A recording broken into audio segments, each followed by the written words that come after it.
ہمارے حالات ایسے ہیں کہ ہمیں 10 صورتیں بھی قرآن کریم کی یاد نہیں ہیں۔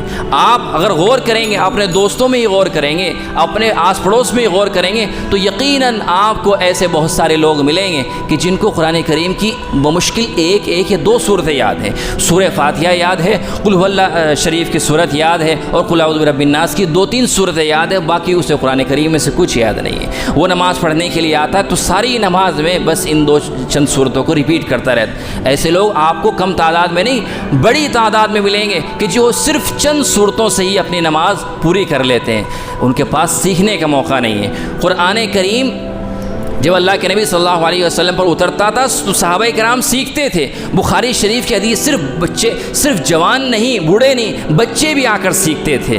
بچے اس وقت پڑھائی کا دور نہیں تھا، جیسے آج کل سب بچے پڑھنے کے لیے جاتے ہیں اسکول کے اندر، مدرسوں کے اندر۔ عرب کے اندر کوئی اس طرح پڑھائی کا رواج نہیں تھا، تو بچہ اگر کوئی سیکھنے کی کوشش کر رہا ہے تو اس زمانے کے لحاظ سے یہ تعجب کی بات ہوتی تھی۔ بخاری شریف کے اندر ایک روایت ہے کہ ایک بچے صحابی تھے، جو بچے تھے اور وہ مدینے سے کافی دوری پر رہتے تھے، مدینے میں آنا ان کا ممکن نہیں تھا، مدینے وہ نہیں آ سکتے تھے، کچھ مجبوریاں تھیں گھریلو، لیکن وہ کیا کرتے تھے کہ اپنی بستی سے باہر مدینے کے راستے پر آ کر روزانہ بیٹھ جاتے تھے اور دیکھتے تھے کہ اگر کوئی قافلہ مدینے سے آ رہا ہے تو اس کو روکتے تھے اور اس سے پوچھتے تھے کیا تمہیں قرآن کریم کی کوئی صورت، کوئی آیت یاد ہے؟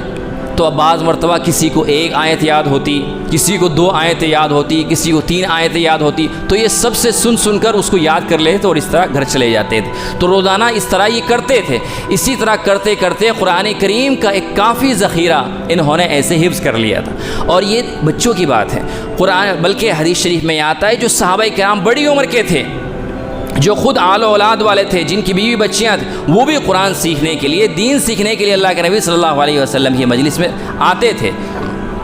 آج ہم یہ بہانہ کر لیتے ہیں کہ بزنس کی وجہ سے ٹائم نہیں مل رہا ہے، بہت ساری مجبوریاں ہیں، جاب کرتا ہوں ٹائم نہیں مل رہا ہے۔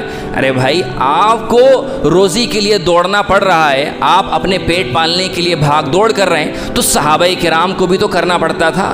وہ کوئی بھوکے تھوڑے ہی رہتے تھے، ان کو بھی اپنے پیٹ کے لیے، اپنے بچوں کی روزی روٹی کے لیے ان کو بھی کاروبار کرنا پڑتا تھا، ان کو بھی مزدوری محنت کرنی پڑتی تھی۔ وہ کہاں سے ٹائم نکالتے تھے؟ اگر وہ ٹائم نکال سکتے تھے تو ہم کیوں نہیں ٹائم نکال سکتے؟ یہ صرف ایک غلط فہمی ہے جو ہمارے اندر گھس آئی ہے۔ ایک آدمی ہے، اس کے پاس موبائل ہے، انسٹاگرام پہ اس کی آئی ڈی ہے، فیس بک وہ یوز کرتا ہے، واٹس ایپ وہ یوز کرتا ہے، انسٹاگرام پر اس کی آئی ڈی میں کوئی پرابلم ہو گئی، فیس بک پر وہ کسی کو فرینڈ ریکویسٹ بھیج رہا ہے مگر نہیں جا پا رہی ہے، اب وہ پریشان ہے۔ اب وہ اس پریشانی کو دور کرنے کے لیے کبھی کسی دوست سے پوچھتا ہے کہ یہ پرابلم ہو گئی ہے، سولو کیسے ہو گئی، کبھی کسی دوسرے دوست کے پاس جا رہا ہے کہ میری آئی ڈی کام نہیں کر رہی ہے، میں اس کو کیسے صحیح کروں، کبھی کسی کے پاس جا رہا ہے، کبھی کسی کے پاس، کبھی یوٹیوب پہ خود سرچ کر رہا ہے ویڈیو کہ میں ایسی پرابلم میں کیا کریں۔ تو ایک آدمی کے پاس، جس کے پاس یہ سب کرنے کے لیے ٹائم ہے، اس کے پاس قرآن کی صورتیں یاد کرنے کے لیے ٹائم نہیں ہے۔ یہ دھوکے بازی ہے جو ہم اپنے آپ کو دھوکہ دے رہے ہیں۔ قرآن کریم کہتا ہے کہ قیامت کے دن اللہ رب العزت اس کے بارے میں سوال کرے گا۔ وقال الرسول یا رب ان قوم اتخذوا هذا القرآن مہجورا۔ جب قیامت کا دن ہوگا اور حساب کتاب کا مرحلہ شروع ہوگا تو قرآن کریم کہتا ہے کہ اللہ کے نبی صلی اللہ علیہ وسلم اللہ کے دربار میں اللہ سے شکایت کریں گے، او مائی لارڈ مائی پیپل ڈیزرٹڈ دس قرآن، کہ میرے خدا، او میرے رب، میری اس قوم نے قرآن کریم کو چھوڑ دیا، پسے پش ڈال دیا، نہ تو قرآن کریم کو سنا اور نہ اس پر عمل کرنے کی کوشش کی۔ آپ ذرا غور کیجئے کہ رسول شفاعت کرتا ہے، یوم آخرت کے دن نبی اور رسول شفاعت کریں گے۔ اگر خود نبی اور رسول ہی بندوں کی شکایت کریں گے تو بھلا ایک آدمی شفاعت کے لیے کس کے پاس جائے گا؟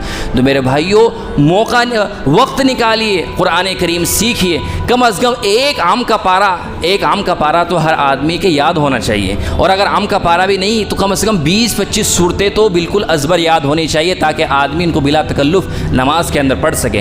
آج ہم یہ سوچتے ہیں کہ اگر ہم دین کی تعلیم کے نام پر ہم یہ سوچتے ہیں کہ اگر ہم نے اپنے بچوں